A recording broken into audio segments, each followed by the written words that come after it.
Hello guys, आज हम आपके लिए एक्सप्लेन करने वाले हैं एपिसोड 98। तो इस एपिसोड की शुरुआत में हम उसी डीमन किंग को देखते हैं जो काफी ह्यूज होता है और उस डीमन के दो सर होते हैं। हार्ली उसे देखकर सोचता है, सोल को झकझोर कर देने वाली dark sound great development technique मुझे प्रोटेक्ट कर रही है। और हार्ली उस डीमन किंग से फाइट करने का सोचने लगता है। तभी हम हार्ली के गोल्डन वर्क्स को देखते हैं जो पूरी तरह से डिस्ट्रॉय हो चुके होते हैं। वो गोल्डन वर्क्स गोस्ट और डीमन किंग के आगे बहुत ही ज्यादा वीक होते हैं। फिर वो डीमन किंग हार्ली पर अपनी पावर से अटैक करने की कोशिश करता है और हार्ली उसके अटैक से बच जाता है। फिर वो डीमन किंग हार्ली पर पीछे से अटैक करता है और हार्ली उसे बचने की कोशिश करता है, पर वो डीमन किंग बार बार हार्ली पर अटैक करता रहता है। उस डीमन की स्पिरिट अटैचमेंट आर्ट के बाद हार्ली के लिए उसे फाइट करना बहुत ही ज्यादा हार्ड होता है। ये डेमोनिक बीस्ट 7th लेवल पर होता है। फिर हार्ली जीलिंग और उस पर्सन के बारे में सोचने लगता है और वो सोचता है कहीं उन्हें गोस्ट ने अपना न्यूट्रिशन तो नहीं बना लिया। फिर हम जीलिंग और उस पर्सन को देखते हैं जो साथ मिलकर गोस्ट से फाइट कर रहे होते हैं और वो ब्लैक गारमेंट वाला पर्सन फायर हैमर से उस डीमन बीस्ट पर अटैक करने की कोशिश करता है। तभी वहाँ पर वो मंकी आ जाता है और अपने मास्टर की हेल्प करने की कोशिश करने लगता है। फिर हम उस मंकी को देखते हैं जो कि अपनी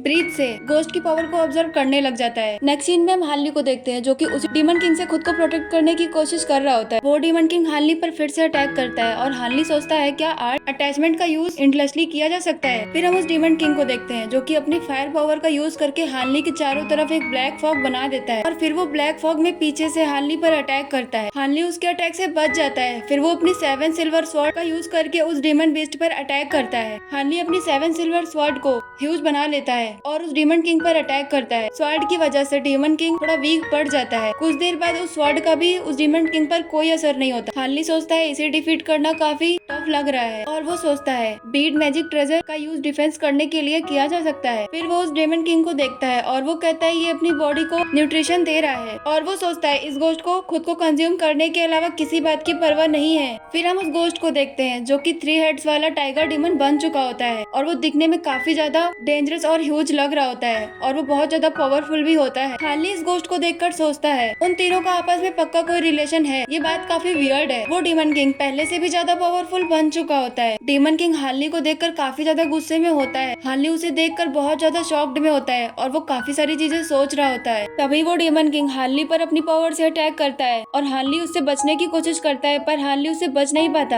हार्ली अपनी स्वॉर्ड की हेल्प से खुद को प्रोटेक्ट करने की कोशिश करता है। तभी डीमन किंग फिर से हार्ली पर अटैक करता है। हार्ली उस डीमन किंग पर अपने पपेट्स को छोड़ देता है पर उससे कोई फायदा नहीं होता। वो डीमन किंग हार्ली के पपेट्स को भी डिफीट कर देता है और उन्हें डिस्ट्रॉय कर देता है और वो डीमन किंग फिर से हार्ली पर अटैक करता है और हार्ली अपनी स्वॉर्ड की हेल्प से खुद को प्रोटेक्ट करता है। फिर हार्ली उस डीमन किंग के अटैक से बचकर भागने की कोशिश कर रहा होता है। वो डीमन किंग हार्ली का पीछा कर रहा होता है। फिर हार्ली ड्रैगनेट सोन चंड फॉर्मेशन की हेल्प से डीमन को उसमें फंसाने की कोशिश करता है। तभी हम देखते हैं डीमन किंग हार्ली को अपने हाथों में पकड़ लेता है और वो उसे काफी जोर से पकड़े हुए होता है। हार्ली उससे खुद को छुड़ाने की कोशिश करता है पर वो डीमन किंग से छूट नहीं पाता। तभी हार्ली अपनी सोल टेक्निक का यूज करता है और अपने काफी सारे क्लोन बना लेता है और वो सारे क्लोन मिलकर एक साथ उस डीमन किंग पर अटैक करने की कोशिश करते हैं। तभी हार्ली उस डीमन किंग की पकड़ से बाहर आ जाता है। फिर हार्ली उस डीमन किंग पर डिवाइन डेवलपमेंट लाइटनिंग बैम्बू का यूज करता है। हार्ली के पास उसके अलावा और कोई चॉइस नहीं होती है उस डीमन किंग को डिफीट करने के लिए। तभी हम देखते हैं वो डीमन किंग हार्ली के फॉर्मेशन से बाहर आ जाता है और वो हार्ली पर अटैक करने के लिए आगे बढ़ रहा होता है। तभी हार्ली की स्वॉर्ड जिसमें हेवनली लाइटनिंग बैम्बू की पावर होती है वो आगे डीमन किंग पर अटैक करती है जिससे डीमन किंग काफी ज्यादा इंजर्ड हो जाता है और वो हार्ली पर अटैक नहीं कर पाता और वहीं पर उस डीमन किंग की डेथ हो जाती है। फिर हम जीलिंग और उस पर्सन और उस मंकी को देखते हैं जो कि बाकी सारे गोस्ट से फाइट कर रहे होते हैं। तभी हम देखते हैं वो गोस्ट अपने आप ही पीछे हो रहे होते हैं क्योंकि उनका डीमन किंग मर चुका होता है और धीरे धीरे करके वहाँ से सारे गोस्ट और डेमन बीस्ट चले जाते हैं। फिर हम देखते हैं जीलिंग हार्ली से मिलने के लिए उसके पास आती है और वो पूछती है एल्डर क्या आप ठीक हैं? और वो पूछती है एल्डर आपके थ्रू यूज की गई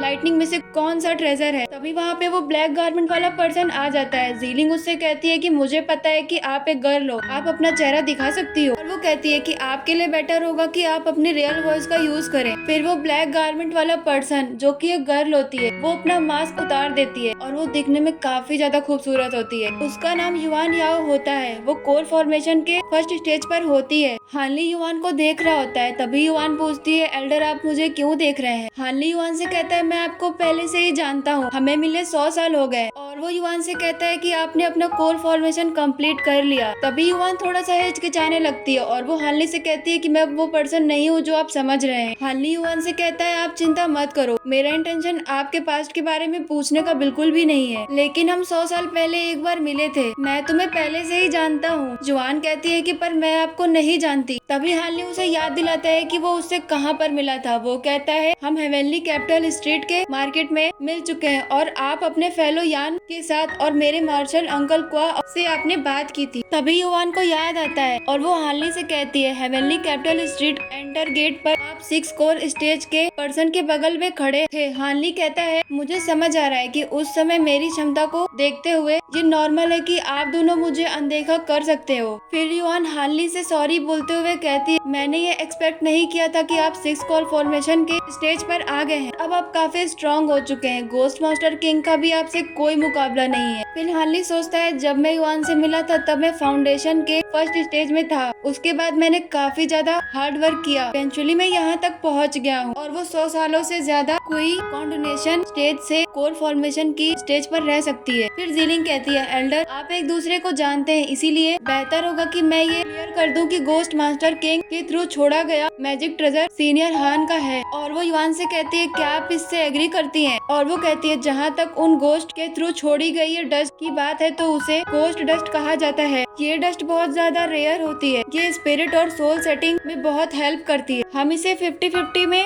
डिवाइड कर सकते हैं। और वो युवान से कहती है लेकिन आपके मंकी ने तो बहुत कुछ खा लिया। फिर हम उस मंकी को देखते हैं जो काफी ज्यादा क्यूट लग रहा होता है और वो युवान के पास आता है और उनके क्लोथ्स खींचने की कोशिश करने लगता है। फिर हम देखते हैं जीलिंग घोस्ट डस्ट को अपने बॉक्स में इकट्ठा करने लगती है और वो उस घोस्ट डस्ट को अपने पास रख लेती है और वो रनिंग टाइगर बीट को शैडो लिविंग बीट के सामने रख देती है और वो कहती है लाइफ बहुत ही ज्यादा अनप्रेडिक्टेबल है और वो घोस्ट बीट को हानली को दे देती है और वो सबसे कहती है कि बेहतर होगा कि हम यहाँ पर ज्यादा देर तक नहीं रुके, ये हमारे लिए अनसेफ होगा, हमारे लिए यही बेटर होगा कि हम यहाँ से चले जाएं। और वो सभी वहाँ से जाने लगते हैं। नेक्स्ट सीन में हम देखते हैं स्पिरिचुअल एबिसलम वाटर साइड को, जो कि दिखने में काफी ज्यादा सुंदर जगह होती है और वहाँ पे एल्डर जनकोई और उनके फेलो साथ में बैठे हुए होते हैं और वो सभी को इंस्पेक्ट कर रहे होते हैं। एल्डर जनकोई कहते हैं जो लोग फर्स्ट ट्रायल को क्वालिफाई करने में केपेबल है बस वही लोग यहाँ पर टिकेंगे, बाकी सब लोग हार जाएंगे। और वो फिर से सबको इंस्पेक्ट करने लगते हैं। फिर हम देखते हैं वहाँ पे काफी सारे कोर फॉर्मेशन कल्टिवेटर्स आते हैं जो कि बहुत ही ज्यादा थके हुए लग रहे होते हैं। और इसी के साथ हमारा एपिसोड यहीं पर खत्म होता है।